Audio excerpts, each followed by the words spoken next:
tremendamente nocivo. Doctor Humberto, tiene que ver una cosa con la otra. Le preguntaba por los errores, porque estamos en un escenario, y usted lo sabe por cuenta de la política y de la interpretación política, según el cual muchas personas están llegando a la conclusión: Petro, con sus decisiones y errores, el gobierno del señor presidente Gustavo Petro, causó lo que está sucediendo hoy en el Catatumbo, lo causó y ahora declara el estado de conmoción interior y la emergencia económica. ¿Eso cuenta a la hora de la evaluación sobre las causas? Es precisamente lo que estoy tratando de decir, es que son dos temas distintos. Permítame que termine con los errores. Es que no hay ley de sometimiento. Aquí llevamos 2 años hablando con los que no tienen reconocimiento político, sin ninguna ley, sin ninguna cortapisa, sin saber qué es lo que se negocia, sin saber cómo es necesario que se proteja a la población civil. La ley de sometimiento que presentó el gobierno se murió y no ha vuelto a presentar otra. Y lo que está claro es que hay un descontrol territorial grave. Esto no lo habíamos visto.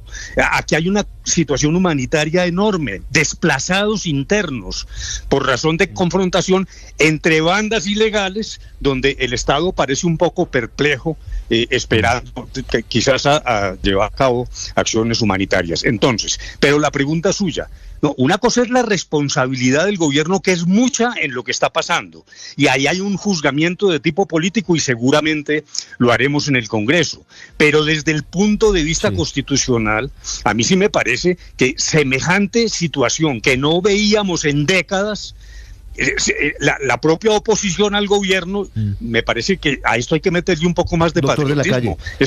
Pero perdóname, termino. Señor.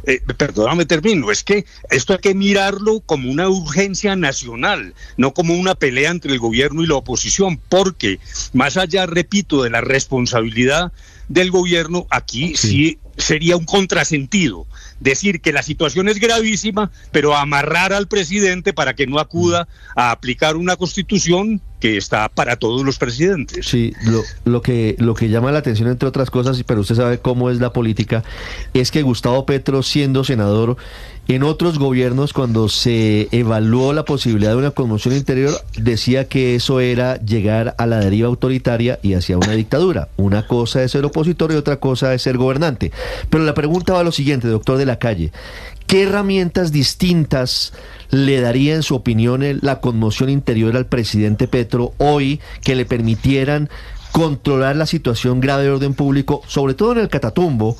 Tal vez en unas partes, algunas menos, pero sobre todo en el Catatumbo, que no le den las medidas ordinarias, las leyes ordinarias, sobre todo teniendo en cuenta que ha habido una reducción de presupuesto para las fuerzas militares, que hay unos ceses del fuego con grupos armados ilegales que han maniatado a la fuerza pública.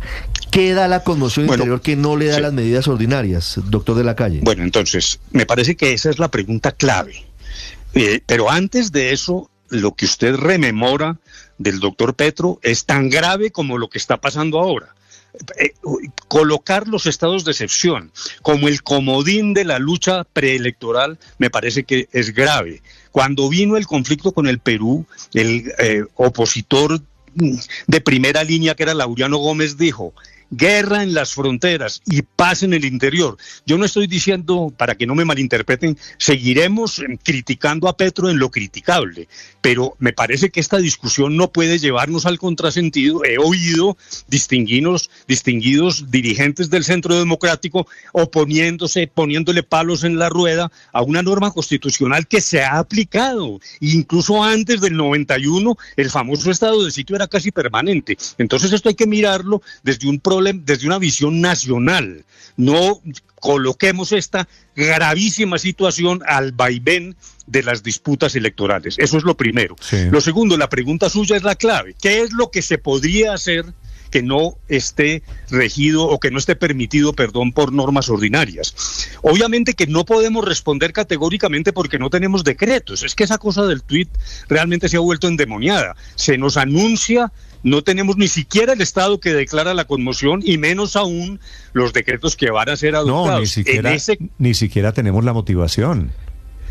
Claro, no, realmente la motivación exige un ejercicio, y si se mezcla, que ahí sí la discusión va a ser enorme, con la emergencia económica, pues estamos en una situación muy confusa. Pero esa ley, que de paso, repito, la hicimos ahí con nuestro querido Riveros, en la época en que yo estaba como ministro de gobierno.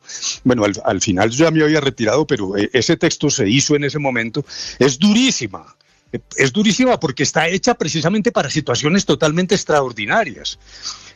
Ahí hay 1000 posibilidades y no quiero aparecer haciéndole propaganda a la represión, no, pero capacidad de esta ley para tomar medidas importantes sí la hay. Allá verá el presidente si asume la responsabilidad y si la motiva de manera que le permita a la Corte declarar que es constitucional. Pero hay por lo menos 10 o 15 cosas, desde restringir la circulación, desde aprehensiones inmediatas de las personas que están alterando el orden público.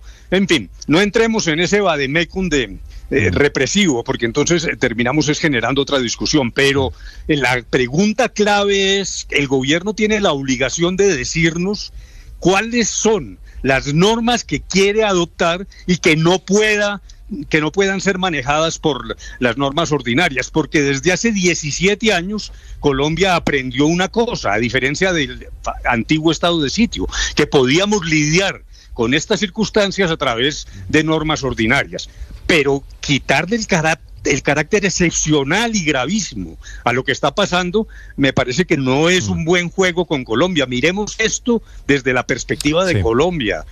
Ese es, dijéramos,